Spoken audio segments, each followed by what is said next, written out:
Hello, everyone, and welcome to today's HFA webinar, which is Recruiting Strategies for Competitive Sales Teams. I'm Shannon Williams, I'm HFA's CEO, and I will be your host for this session. We are excited to have you join us and talk really about something that retailers have been talking about forever, which is how we hire and attract and retain top performing sales associates.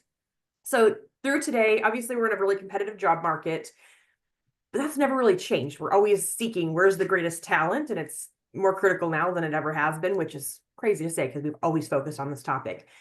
So what we've done is we've gathered an incredible panel of industry experts who are going to share their insights into how to build that high-performing sales team.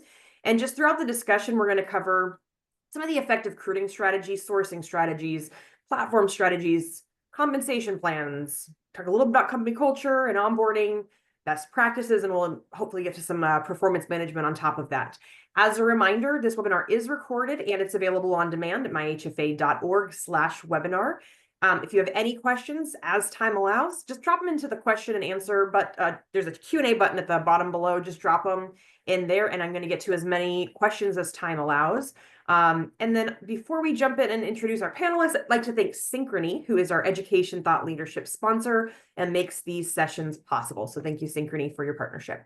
All right, now let's meet our panelists. So first we have Wendy Swanson, who is the owner and founder of Etymon Group. Wendy specializes in leadership and training that prioritizes customer experience over AI and omnichannel strategies. And she has worked with brands like Godiva, Best Buy, Ashley Furniture, Lazy Boy, and helps drives organizational growth through meaningful change. So Wendy, welcome. Thank you for joining us. Thank you And so much. of course. Next we have Margot Cook, who is the VP of Operations at Howard Lorton Furniture and Design in Denver. And Margot plays a really key role in managing in the high-end home furnishings retailer with a focus on building long-term customer relationships. And her background is in corporate learning and contact center operation. It's been invaluable to recruiting and retaining their top talent.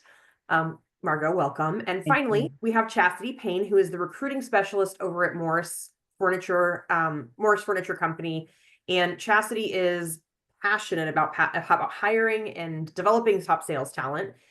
What she helps shape is really an engaged workforce through effective recruiting and training strategies at Morris and their 23 locations across Ohio and Kentucky. So Chastity, welcome. I'm really excited to jump into this session. So let's go ahead and dive right in.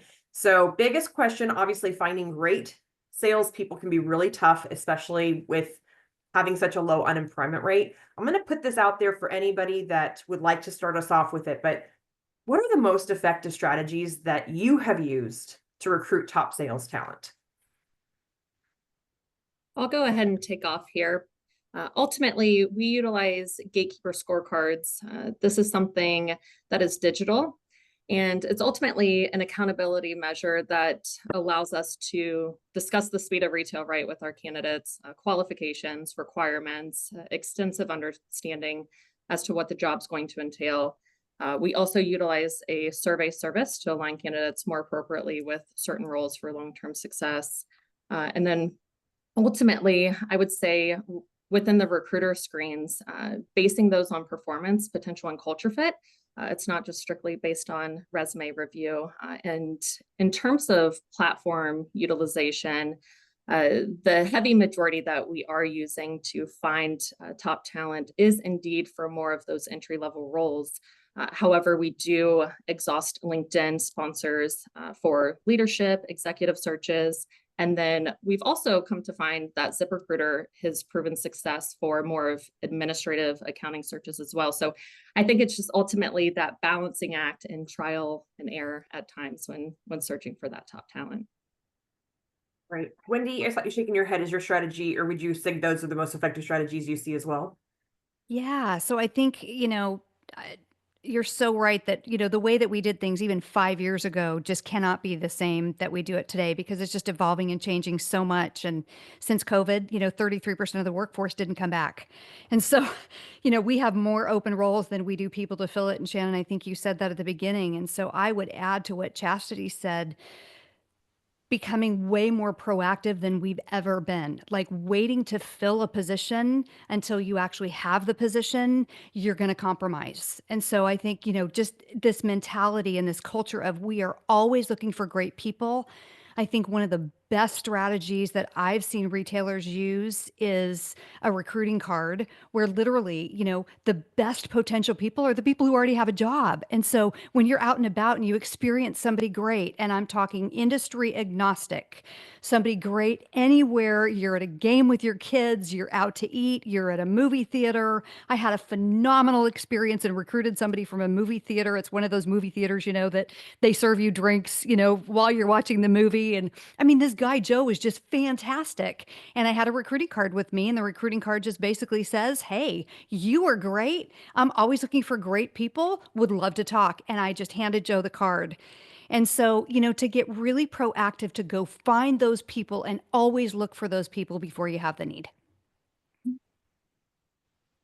And Margaret? yeah, for us, we're a single store. So we're 98 years old and located in downtown Denver. And as a single store, we're a little bit different than, say, Ashley, which is so large. We've relied a lot on our reputation as a brand and as a leader within the industry. We have the one thing I will credit both my husband and then my father-in-law before him, because we're fourth generation, in doing is building wonderful relationships with our reps. So those reps we know are going to other stores, and we ask them, who are the top salespeople? What are they doing? Trying to collect information, but also letting them know. I mean, that's sometimes one of our first entry points, is really just letting people know, the reps, the design center, people in ASID, IDS that we have great relationships with here, that, hey, we're looking to hire. Here's what we have to offer. And we're very clear on what our value proposition is to a salesperson, say, versus maybe something that's more traditional retail. Because we are small, we've got 13 salespeople. So there's different flexibilities. The challenge we often have is then we're hiring more tenured senior people, which is great. It reduces some of our training time, but we don't always have the best program for rising somebody up at an entry level.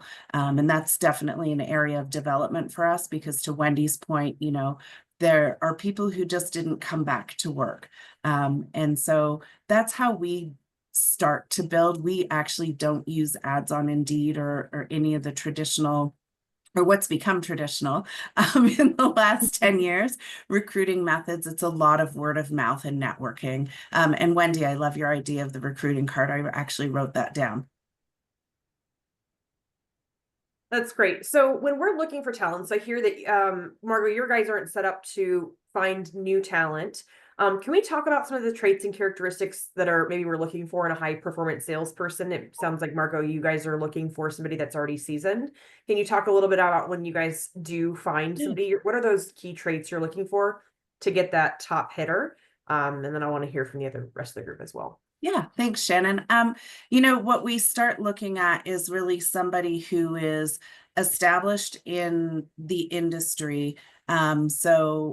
And I love the idea actually of recruiting from other places. We've been talking, about what other high-end retail we could pull from, but primarily it's people with previous experience in the home furnishings industry, whether they've been running their own design business and maybe now, they've got kids at home, they want something that has a little bit more stability versus that trying to run every end of their business, or whether they're coming to us from another retailer. What we really look for is somebody who has a proven track record of consistently meeting their quotas, who understands that the industry, like any industry, has its ups and downs and how you manage through that, and who has really built a long-term clientele. Certainly at every end, but at our end, it's really the repeat customer. We've been doing a lot of customer analytics over the last year, and it's the repeat customer that's so important to us. And in fact, in a lot of cases, the other day we had, a woman in with her daughter and her grandchildren, all of whom were there to purchase furniture. So we've built those long-term relationships, and we want somebody who's ideally coming with a book of business. One of the other things that we do, which maybe gives a little different spin for people is that we do allow our staff to do some of their own design on the side. So we don't do kitchens and bath, but if they have expertise on that, we do have people on our staff who actually have their own separate design business. They just can't compete with us because we are basically 100% commission with a draw. And if you're competing against us because you're, buying a lamp somewhere else, you're actually competing against yourself as well in terms of hitting your commission. But we do allow them that flexibility. Having said that, one change that I'm going to make is that if somebody comes on and they don't have that experience of having their own business, then we're going to say, you really need to grow your business here first and be meeting your quotas and your targets before we recommend that you even start looking at other design areas, even if it's something they had experience with in the past. So we need to put more guidelines around that, but that's really been one of the things that's critical to our success because people have that added flexibility. The strain sometimes is they end up working 7 days a week because, again, of that competition factor. So that's kind of where we are today. I hope that helps. It is. Now, I'm assuming that Chastity and Wendy, your approach might be slightly different. Can you share what those key traits that you'd be looking for when you're looking for talent? I know that Wendy, you were talking about giving that recruiting card. So I'm guessing it's a little bit more customer service orientation. Can you speak to what strategy, what that key trait is you're looking for? Yeah, absolutely. I think, back in the day, it used to be that, jewelers hired jewelry experience, furniture hires furniture experience, telecom, the list goes on. And, I think one of the things that we are learning is in this world of technology, unfortunately, this modern workforce, oftentimes they're so buried in their phone and their technology that we're almost losing this skill of being able to just talk to people and have a conversation. We know that customers who are walking into retail stores today are more likely to purchase than ever before. It's called intender traffic because of the journey that they've been on before, because they've seen our brand and they now are much more informed by the time they come in. And so what they want from the person on the floor is a relationship. They want an authentic, genuine experience. And so the number one thing I look for that you cannot teach is can they have a conversation? And that sounds so simple. And yet there's so many who just can't. So I can teach them the product knowledge all day long. We can teach selling skills. Who we hire is actually, and the experience we need is indicative of the training that we're going to give. And so if you have a sales training program, if you have a product knowledge training program, as long as they can talk to customers, I'm interested, because so often you hire someone with furniture experience and you have to undo everything first so that you can retrain them. So it's a balance. That's very, very good insight. Chastity, do you have anything different to add that maybe Wendy or Margot didn't touch on? Yeah, very similar in terms of what Wendy spoke on. Commission sales obviously is full of rejection, right? So we have to have associates that are, they're filled with perseverance, motivation. They have some sort of goal setting in mind, both short and long term. And how Wendy mentioned being communicative, it's about providing that professional communication to our guests and having the confidence and the ability to speak and relate to people. We speak highly here at Morris and Ashley in terms of relationship selling, right? It's about being personable and building that one-on-one connection with each guest, and it's going to look different. There's not necessarily a template or a script that they're working off of. Each guest interaction is going to look quite a bit different depending on what their preferences or passions are that they're trying to recreate in their living space. So, it's interesting because I heard two different kind of approaches, not necessarily from the customer standpoint, but, you can't, Wendy, I heard you talk through, like, you can't teach them how to have a conversation, but it sounds like everything else is pretty teachable. And then from Margot perspective, I want to see that you've already done this and you're bringing your business along with you and we're here to host your business. So how do you really balance hiring for experience versus potential? Wendy, what's your approach to that? Well, I'm going to answer it twofold. I'm going to start with a quick story. My son is now in sales. He's 25, and he's working for a company that they don't hire in their sales department unless you have competed as an athlete at the college level. And I was like, wait, what? And when he really talked to me about the why behind that, you don't, the resilience that you need, exactly what Chastity just said, it is a game of failure. You convert 1 out of 10 customers, you're failing 90% of the time, right? I mean, so that resilience, that teamwork, that goal oriented, all the things that Chastity you just said. And so, when I balance experience, I think, Margot, for a higher end experience where, you have a high end, high ticket, low traffic environment, it may make sense. I love that they bring their own book of business and they have their own business. So I think that's a very interesting model. And I think, when you look at experience, I'm just always looking at the things that I can't teach. And I think it does depend on your traffic, your customer profile, and also your culture. So I think there's a place for both. And Wendy, you raised a great point earlier that customers come already having done a lot of the research. So that shifted the sales conversation on our side. I mean, I think all of sales too is about education. And I always tell our staff, like, even if somebody comes in to buy and it's not in their budget, leave them with a nugget of, when they leave here and they go somewhere else, tell them what they should be asking about, tell them what they should be looking for, and help them set some long-term goals. And it's really helping the salespeople understand that, when that person comes in, they're actually closer to the decision point than perhaps they were in the past. And so what are the next things you really need to do to get that sale to close it and to have those goals? But, to both Chastity and Wendy's point, it is like, I've heard our staff sometimes say, oh, it was just a looky-loo. But everyone's, you can't treat anyone like a looky-loo because that's just their next step. And they'll probably still go to 2 or 3 other places before they circle back to you. And that's the key. It's that perseverance. It's really interesting, Wendy, that you brought up the point around, we only hire people that have competed as a college, they're only hiring people that have competed as a college athlete because they understand what that perseverance or that what consistent failure feels like. And it's an interesting thing to think about because there are one of the biggest leadership failures and the biggest management failures is leaders who hire people who are like them or have had a similar experience, and they hire and they think they're hiring for experience and they're hiring for potential. I can see myself in this person. I think I can give this person a little bit of what they don't bring to the table.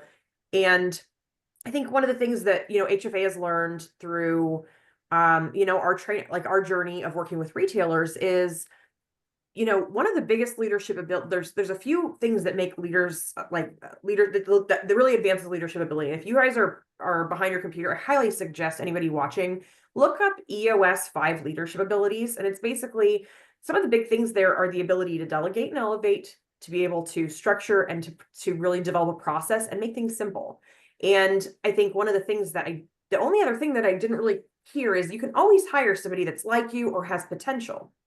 But if you have, one of the hardest things about sales is that we take our best salesperson and promote them into leadership, which are 2 skills that are not translatable. And then they don't actually understand or know how to take their magic formula, make it simple, and to teach it. So we talk a little bit, I know it's a little bit of a shift into the culture side, but that fallacy that exists on a few side, don't want to over hire for potential because they see myself in them. I don't want to just that concept of promoting from your best salesperson to management. And then how do you take and magic and bottle that magic thing you're good at? I think there's so many retailers listening that are one store owners or like that single store owners that have 1, 2, or 3 sales staff, and they're their best salesperson and they cannot figure out how to bottle their magic. So if somebody's looking for that outside talent to bring business and they're just not finding it, how do they take somebody with potential and bottle their magic? It's a challenge. We have one salesperson who's been with us for 30 years, and he actually came, though, going back to what Wendy said earlier, my father-in-law recruited him. He was selling men's clothing. Actually, it wasn't my father-in-law, it was one of our store managers. And then my father-in-law met him and said, yeah, absolutely, this is what we need. He's been with us over 30 years. And what we've done is taken a look at what's made him successful. So he is constantly networking. He is not only growing what we do from a customer perspective, but also from attracting interior designers to shop at our store as well. He's just a really great brand ambassador. So what we're working to do with our staff is really make sure they understand the value proposition of who we are, why we've been in business for so long, what we bring to the table, teaching them, you know, that enthusiasm. But it's hard. Like, they have to feel, you know, if I'm working with Chastity and I'm at Ashley, I have to know and understand, I truly believe that somebody has to be passionate about your brand. And so getting them to understand and be able to articulate your brand is key, because then from there, everything else to me is a waterfall. And that's the same even when I worked in contact center, and I was doing both sales training as well as developing training programs for agents who are answering the phone, taking calls from everything from high-end retailers to gaming customers to technology customers, you know, teaching them to be passionate about whatever brand they were supporting was really the first step, because then it's in their heart. And once it's in your heart, then as you get that product knowledge, and, you know, in our case, we carry a number of different lines, you know, from Hancock and Moore to Hooker to Lexington to Woodard. So we have all different brands, and then teaching them the passion for that. But I really find it's getting into the heart and not just the mind. Yeah, I would agree with that, Margot. And I, going back to Shannon, something that you said, it's almost like creating these mini me's, I mean, we can't duplicate magic. And so, the owner who, is trying to hire for themselves, it's more of a puzzle piece, because you want complementary skill sets. I mean, the one thing is we all have to be able to talk to people. How we do that, though, I mean, personality conflicts in retail is a real thing. And so, I may look like their Aunt Martha and they don't particularly like their Aunt Martha. So if we just have a bunch of 5'1" blondes in the store that are about 50, like, who am I going to turn the customer over to if there is a personality conflict? And so I think really looking at the skill sets and say, okay, what are those characteristics that are have to haves? They have to be able to talk to people. They have to, I absolutely agree, they have to love the brand.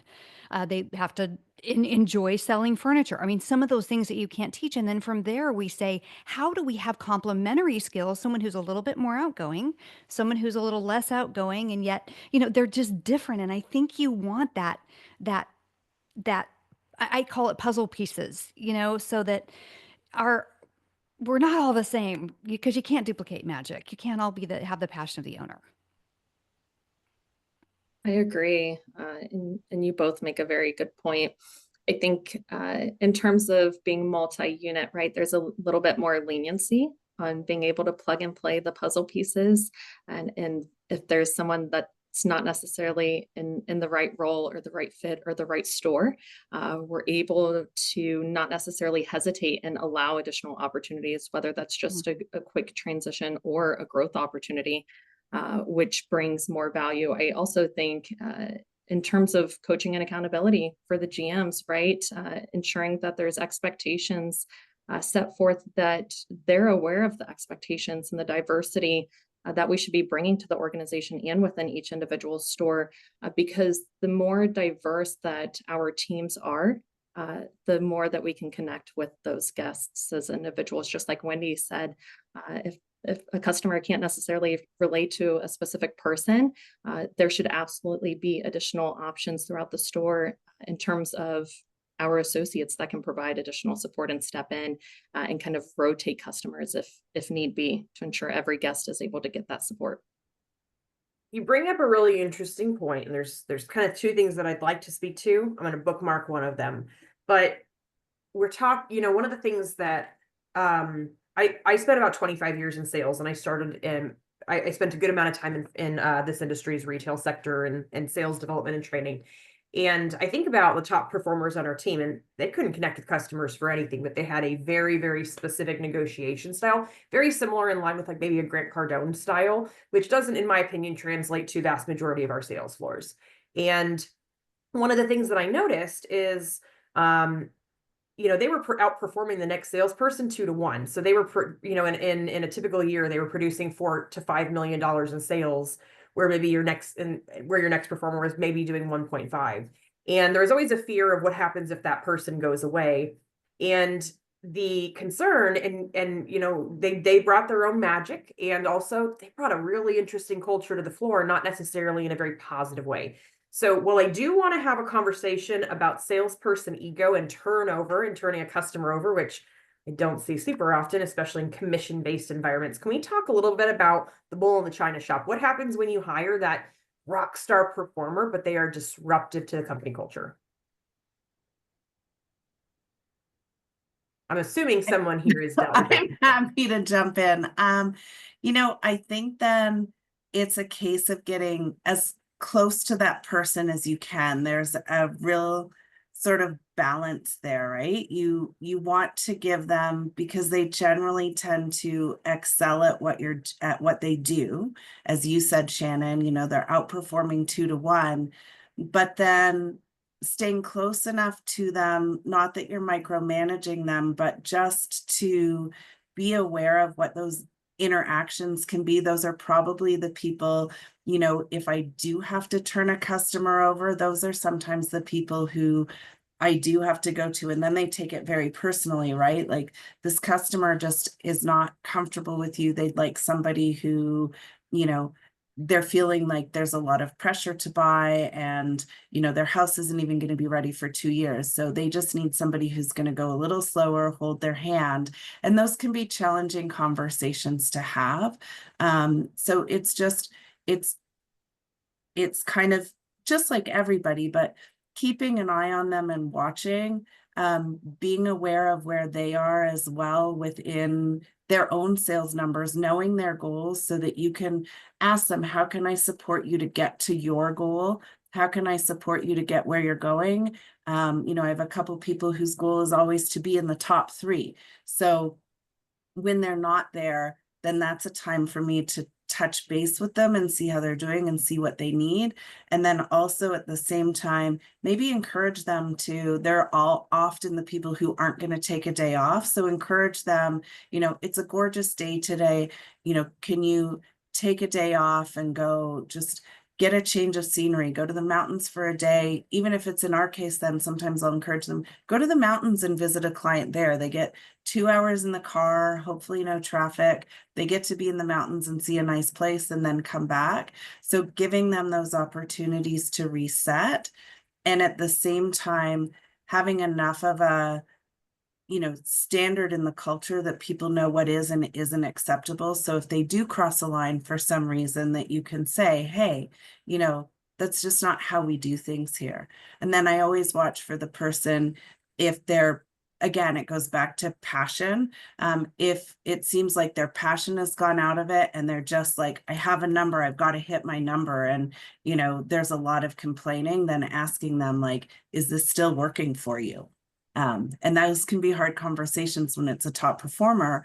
But if you start seeing those shifts that they're so driven, by just focused on the number and not the passion anymore, then taking that step back to say, what can we do to get you less focused on the number? Because I've seen that you're less successful then sometimes. One of my favorite things oh, go ahead. Go for it, Wendy. No, you go. I was just going to follow what Margot said, the accountability measures from a company standpoint, right? The culture and setting those expectations from the leadership and down. We have values as a company, and we live and abide by those values on a daily and weekly basis. We even have a value of the week, and ensuring that the team morale follows that in terms of consistency, and living by those on the sales floor and implementing that from the guest experience is very critical. And ultimately, it is the leadership's responsibility to frame those expectations and hold them accountable in terms of how they are representing themselves, and ensuring that it's in a respectful manner to the organization. And I think we've all hit on it. You know, Shannon, you said something earlier about the tops, or, you know, the best salespeople then become management. And we all know that that's not always the best salespeople are not hardly ever the best managers. I mean, that happened to me at 16 years old. I was, you know, a top salesperson at my favorite clothing store. And the only reason I worked there is because I got the employee discount. And all of a sudden, we need an assistant manager. And I'm 17, almost 18 years old. And it's like, well, now I become a super doer because I'm still the salesperson. And yet now I'm scheduling and doing all these things. I was never taught to have a critical conversation. And so I think that comes back to your original question. These are hard conversations, especially with a top performer. I mean, we all say we want top performers. They're not easy to manage. And, you know, oftentimes when I'm working with retailers, I'll have 100 people in a workshop, and I'll say, how many of you have ever let a top performer go and sales went up and hands fly up? Because so often the culture that they are creating, yeah, they're a top salesperson. They're stealing sales from everybody else. I have customers that I've lost that I'll never get back because they were too pushy, aggressive. And like, there's all these things that it's amazing when you performance manage that. It is not easy. When you do performance management, hopefully they'll come around, and hopefully we had conversations in the interview process that were all around, it is the company's customer. It is never your customer. We always do what's best for the customer, and we always do what's best for the team. Balancing that with the top performer, they're hard conversations. It starts in the interview though. The extremely valuable point. So what we're talking about, if, for any retailer that's listening, because this is the biggest question that has come in on this and always comes in, is how do I hire the rock star sales performer? And I just want to really hone in and make sure that everyone has this as a takeaway. It's the difference between long-term short strategy. You can get a rock star that's going to come in, that's going to high perform, and you're going to see the cash flow from that at the expense usually of something within culture, business reputation, et cetera, because they will do anything to get today's sale. And so I think for most retailers, they have to consider, is what I'm hearing you say, and I would probably believe, do you want today's sale or do you want the next sale? And that rock star performer maybe is not always your 100% number one person. They are the person that can get today's sale and also have the ability to get tomorrow's sale, and build a relationship. So this goes back to your point, Wendy, about why talking to people and connecting with people is so important. Okay. That's extremely helpful. So let's talk about, so one of the things that I heard, so I guess that's part of the conversation that's come up of you have to be able to turn people over, is that's probably something that's happening in the interview process that you want to see is like, where's the humility that that maybe you're not the one to close it. So in every commissioned company, it's very hard for a salesperson to say, all right, well, this is my up. I need help. I'm not getting where I want to get to. Let's talk about commission.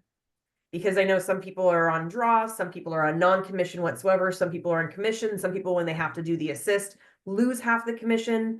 Can we talk about when we are recruiting and sourcing candidates, how we address the compensation, how we address somebody that's used to a paycheck, a consistent paycheck, to go into a commissioned or draw situation, and what's the right strategy and approach for that? Chastity, can I have you start with this? I saw you shaking your head emphatically. Yeah, absolutely. I think it's being thorough and transparent, right? It's setting the transparent expectations of what the draw actually entails and what commission opportunity lies on the table. They have to be comfortable with being told no. This is going to be a very challenging position. It's going to be long hours. It's going to be nights and weekends. It's really setting the tone and expectations of what they're about to walk into. And if there is some sort of hesitancy, it's drawing out what that hesitancy is and touching more in reflecting on that, to ensure that, out of respect for both the candidate and the hiring manager, before sending anybody into an interview, we have to ensure that this is going to be a solid candidate to respect everyone's time long term. So I would ultimately say, to answer the question, being thorough, being honest, and being transparent, and setting the full guidelines as to what these expectations and requirements are going to entail, how the draw works, how the commission works, what they're getting paid out on, what percentage, some sort of percentages that they're getting paid additional on top of that, such as, financing and protection, and feeding into that to ensure that they are comfortable moving forward in the interview process. Margaret, did you want to speak to that as well? Yeah, and I would agree as well. I mean, it is about being upfront. We have, our sales staff is on a draw plus commission, and we have a 3-tiered commission structure. And over the years, we have certainly found it takes our salespeople oftentimes a little bit longer of a runway. We're one of the few high-end retailers now in Colorado.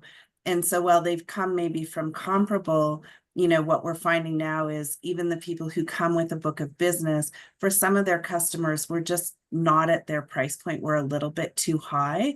So we've made some mistakes where we've actually, set people up in some ways with a draw that's too high initially, and we're looking at what we need to do to really support them through that first year. In our case, about 80% of our business is special order. So we all know then the challenge with special order when you're paid on what's delivered is some of those things can take 12 weeks to get here. And then with our customers, sometimes you're dealing with somebody with a second home, a home under construction. I just had a designer deliver stuff that's been sitting in our warehouse for almost 2 years. So that's a long time for her to wait for her commission. And so how we support people throughout that process and not make, in some instances, we've made the draw too high.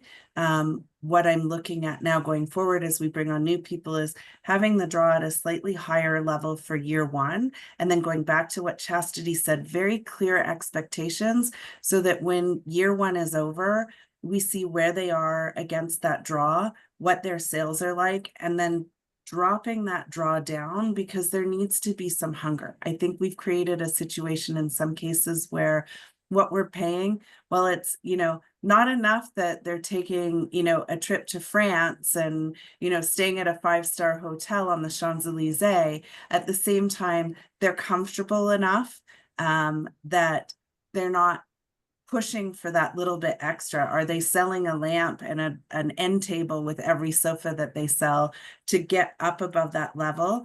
And while you'd think having a tiered commission structure would, get people doing that, because, hey, once I hit this number, I move from 8% to 10%, and then from 10 to 12, it still doesn't always.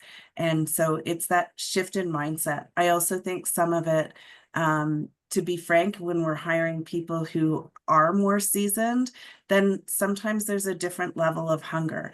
And we might have to start looking at people, who are a little bit maybe less seasoned, how we bring those on, because they've got the drive and the push to really control their own destiny. One woman who recently retired at one point, she's like, well, I'm making enough now that I can, support my coffee habit and all my other things. And I'm like, okay, you need to just move to an outside design role working with us so that we can bring someone on board who's a little bit hungrier. And that's where we are today.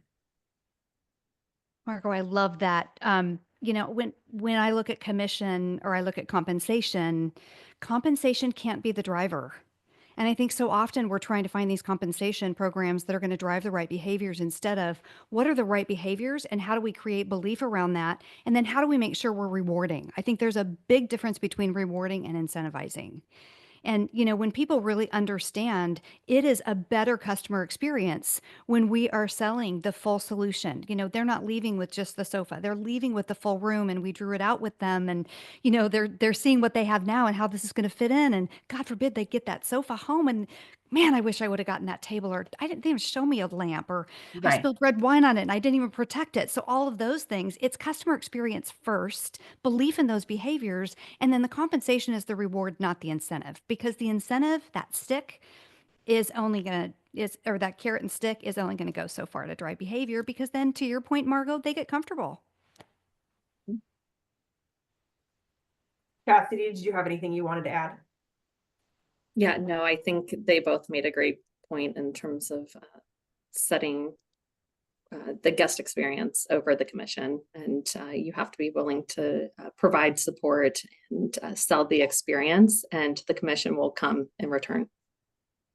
So the point that you just made, Wendy, I want to hone in on just a little bit, because I think you're talking a little bit about like that self-determination theory, right? Is I think that when you have, and you're looking at people who are like you're an entrepreneur, right? We're talking about business owners that came in to make money. And so the assumption is that because you're extrinsically motivated, you're motivated by the dollar, that everyone else is also motivated by the dollar. And I remember reading a study through grad school that was really focused on the fact that sorry, working from home issues, that really was actually opposite of that. And people are intrinsically motivated. And we looked at our own, some of our own staff, as I've looked through my career and looked at these salespeople that communicated how extrinsically motivated they were, always wanting the more money, always asking for more, pushing for more, talking about how important money was.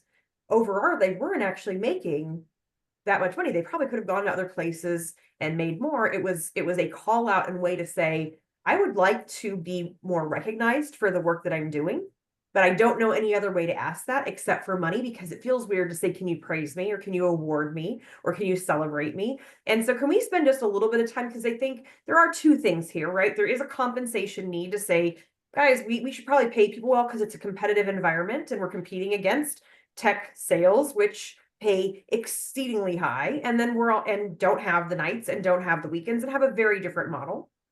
And maybe people are there's not actual evidence to show that the vast majority of employees are extrinsically motivated and cash is their number one driver. Can we spend just a little bit of time there, since I see that you guys are all in agreement with that understanding? So there are leadership studies all over the place. So I'd encourage people to just Google this. It's so interesting because it really is.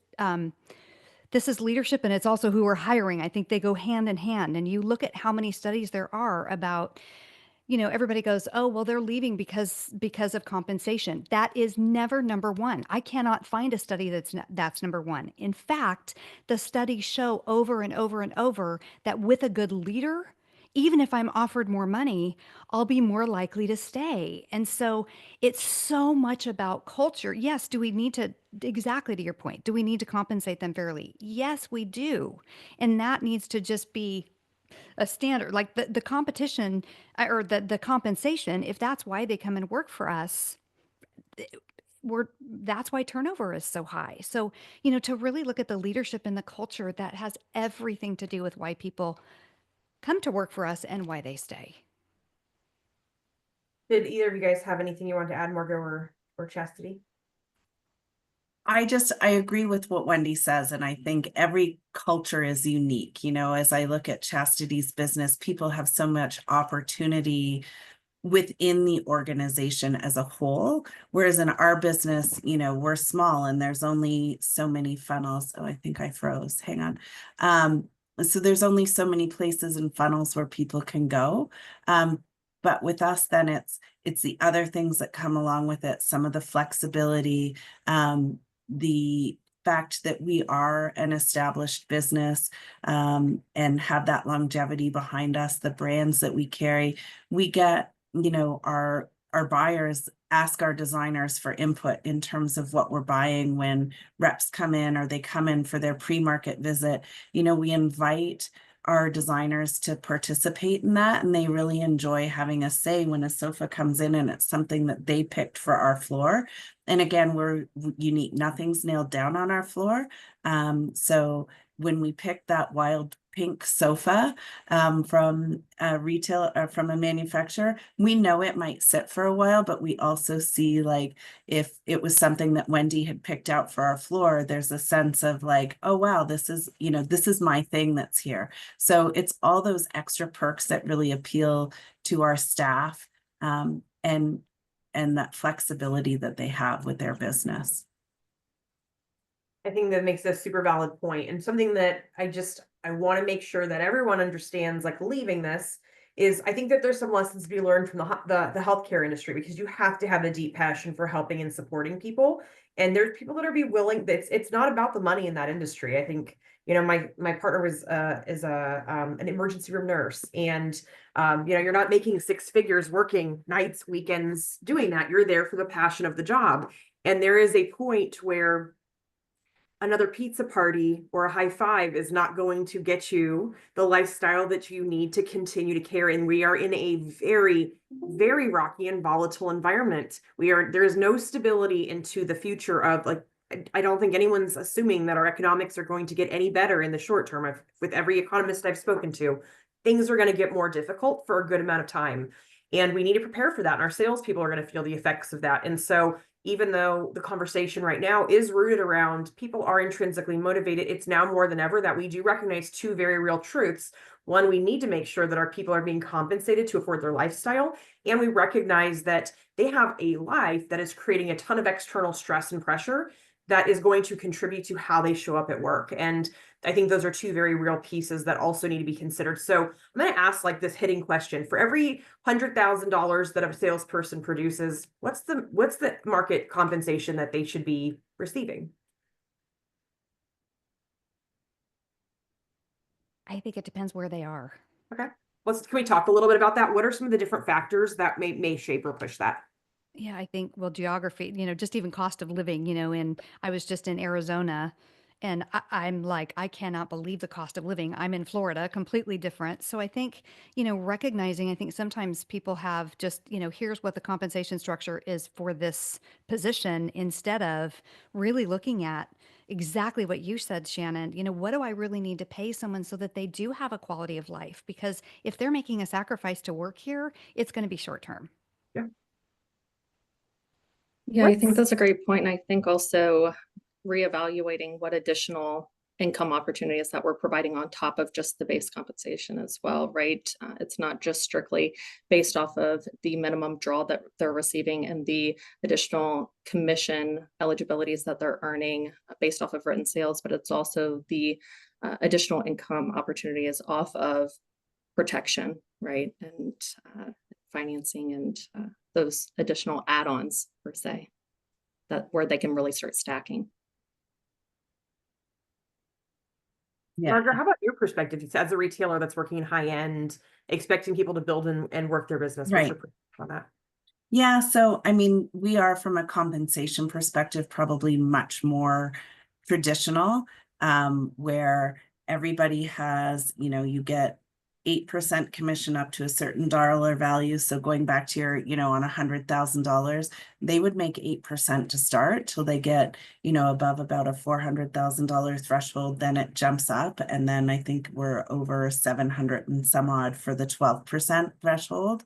And certainly for us, having those tiers has been an incentive, because that does encourage them to add on those extra things. While we don't offer any extra for protection or for other things, that all goes into their commissionable sales. So all those little things that drive them to that 12% money, which I think is something that's unique for us. A lot of companies in our area are sort of more like a straight across the board 10%.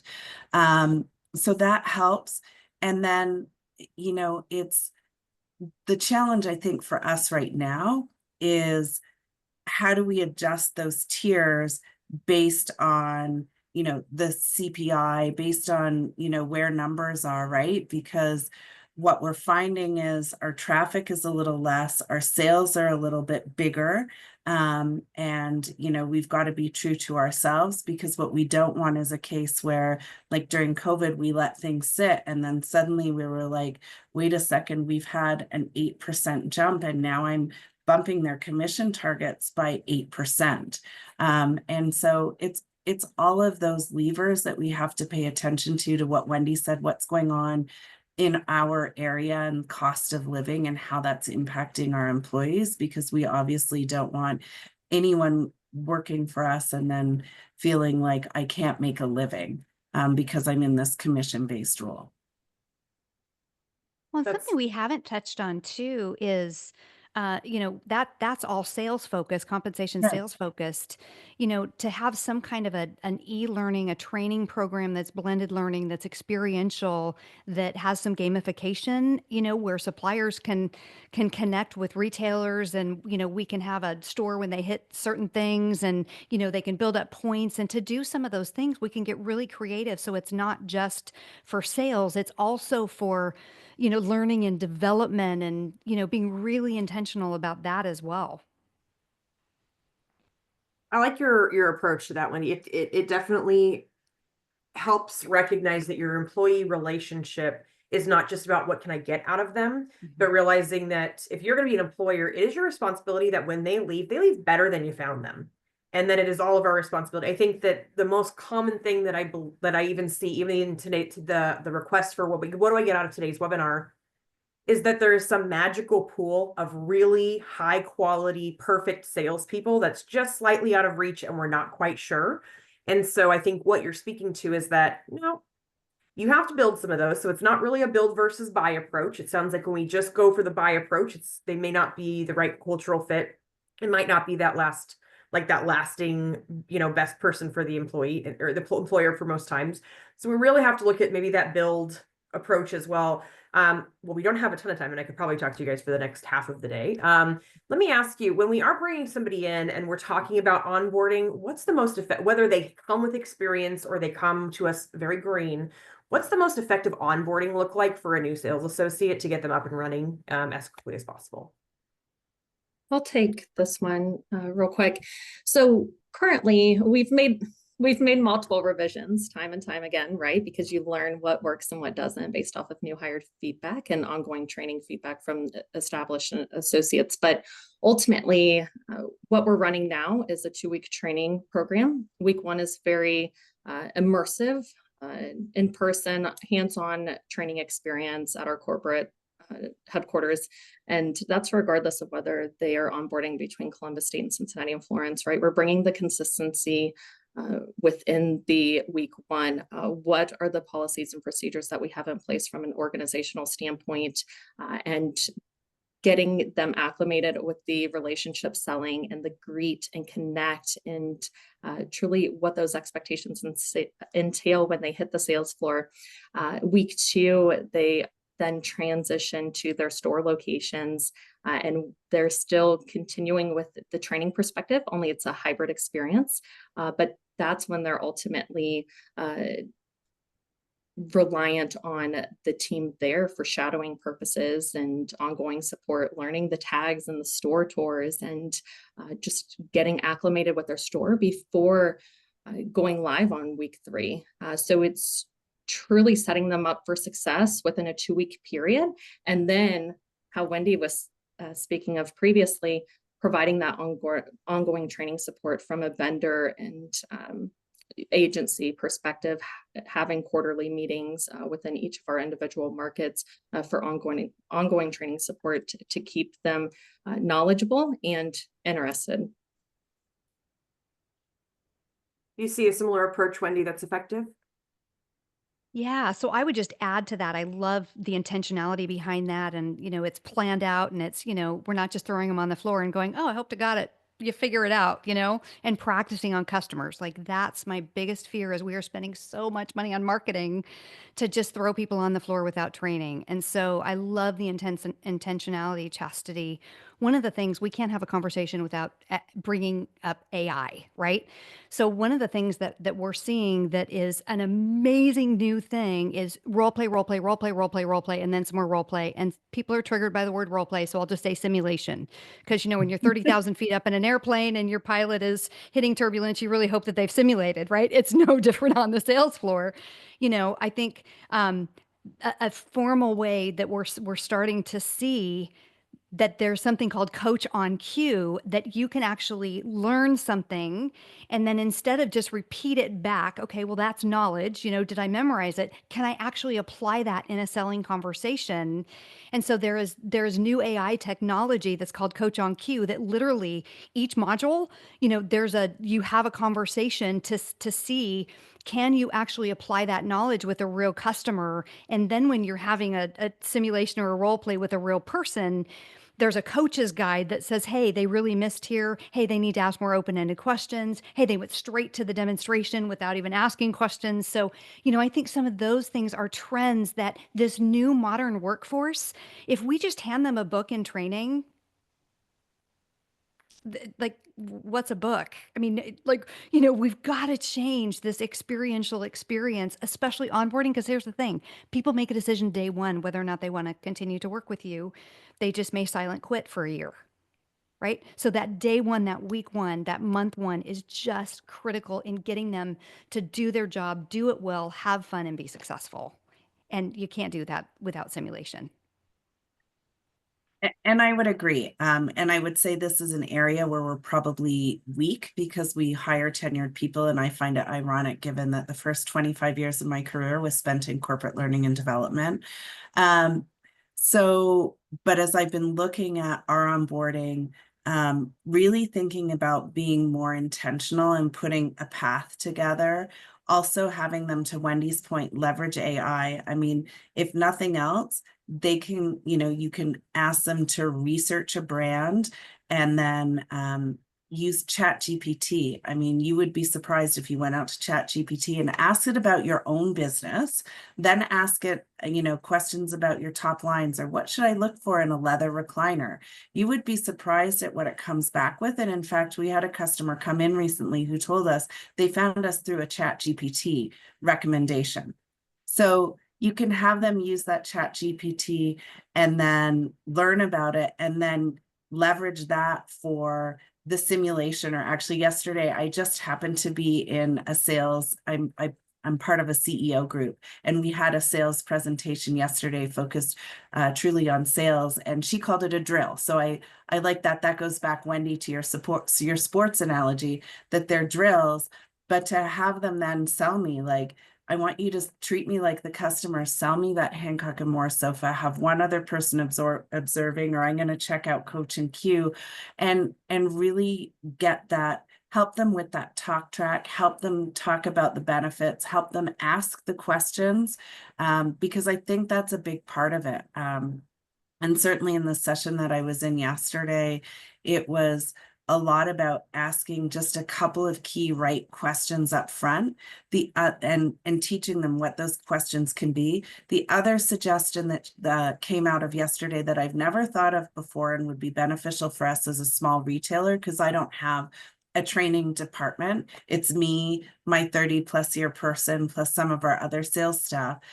So that recommendation for any small retailers is to start new hires on a Wednesday. If you think about your own cycle, on a Monday morning, I'm seeing what happened on the weekend if I wasn't in on the weekend. I have standard reports that I run every Monday. I have a marketing meeting every Monday. My availability to anyone on a Monday is very, very low. And to Wendy's point, that would be a horrible first day. Like, hi, Wendy, welcome. Here's the refrigerator. Here's the coffee machine. Here's your desk. I'm going to hand you a stack of catalogs, a list of websites to go to. When this guy has time, he'll take you on a tour of the store, and I'll check in with you probably around 3 o'clock. Like, that's awful. We don't quite do that. But, it really got me thinking yesterday of, would it be better to start them on a Tuesday or a Wednesday, especially when they're going to be working weekends? If you establish that up front, that from the beginning you're working, Wednesday to Tuesday, or Wednesday to whatever 5 days is, I need coffee this morning. That's going to set them up for success. And I'm going to have more time for them on a Wednesday than I would on a Monday or a Tuesday. So even just think about that small tweak, because it is, what's that experience like when they come in the door? And as a small shop, you don't just want to dump them with like, go look at these websites, have a nice day. That's just not a great experience. Really good insight. One of the things that I've found the most interesting stepping into and really learning and listening to lots of retailers is 2 to 3 weeks of initial training is very, very standard. When I came into the furniture industry, we did 10 weeks in a classroom. And, I think that you nailed something right on the head, Wendy, which was people don't like to role play. And I think this goes back to our intrinsic motivation is around personal satisfaction. And so much of the role play is hearing that you're wrong or hearing that you have to improve. And I think that there's a lot of correlation in that. So I love that that coach on cue provides that in a little more of a low stakes setting. And I do think that there is an opportunity for us as an industry to consistently question. The more that you invest up front, the more that you're going to get on the back end. And I do realize that, you know, for every retailer, that's going to be something very different. It may be about specs, but the more confident somebody feels going through their process, learning how to have a conversation, learning how to build value, learning how to justify, learning how to probe, learning how to listen, which is a very difficult thing for most people. Sometimes myself included, takes time, and it's harder to change behavior than to build behavior in expectations from the get-go. And so I love this conversation. I hate that we're out of time because I could have this conversation with you guys for many more hours, but I really like to thank you guys for coming in and sharing your expertise. And thank you for everyone who attended today. Please don't forget to explore some of our other resources in the upcoming webinars for more strategies to help drive your business forward.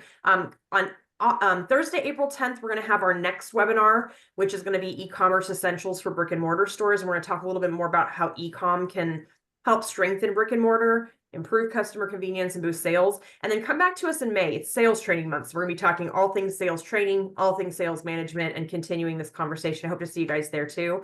For everyone who attended today, thanks for tuning in, and thank you for trusting HFA to help you support your success.